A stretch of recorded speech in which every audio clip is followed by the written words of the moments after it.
What we're going to look at now is, if we've been given the graph of a quadratic, how can we find the equation? So I'm going to look at two examples. In the first example, A, we've been given the vertex of the quadratic and we've been given the y-intercept.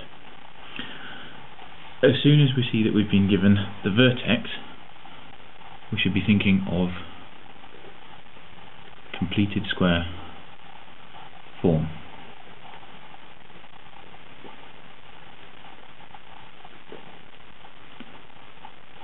And completed square form, y is k lots of x minus p all squared plus q, means that the vertex has coordinates p, q. So immediately I can write down that this graph will have equation y equals k lots of p would be 1 because the x coordinate of the vertex is 1, so it will be x minus 1 squared, and q, which is the y coordinate of the vertex, will be minus 5. So I have an equation for my quadratic, but it still has k in as an unknown. In order to find k, we're going to use the y-intercept.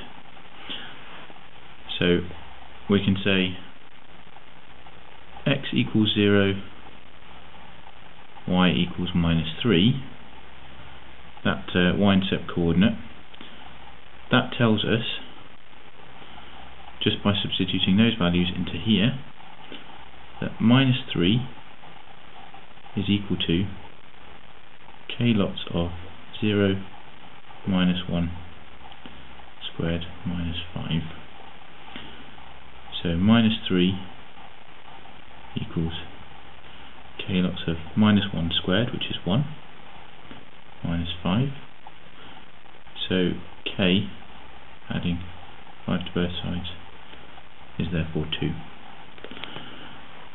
So to conclude, the equation is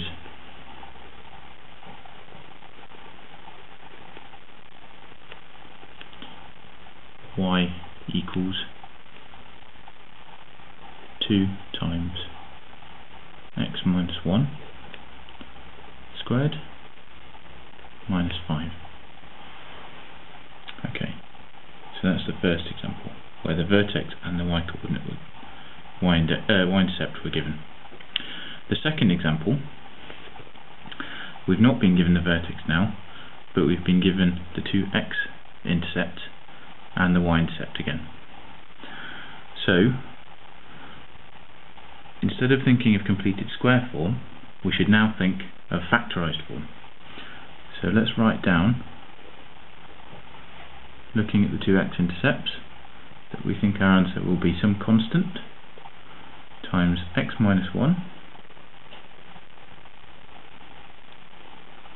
times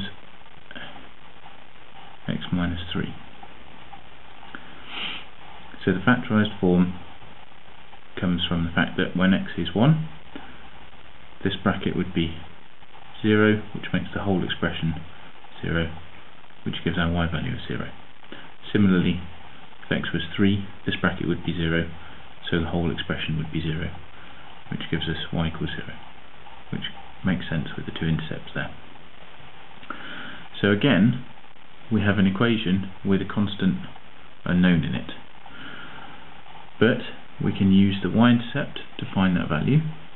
So we can say x equals 0, y equals 9, implies in this case that 9 is equal to c times 0 minus 1 times 0 minus 3. So therefore 9 is equal to c times minus 1 in the first bracket and times minus 3 in the second bracket. So that's times 3 altogether. And therefore, dividing both sides by 3, we find that c is just 3. So let's summarise it all by saying that the equation of our quadratic here is going to be y equals 3 times x minus 1 times x minus 3, and we'll stop there.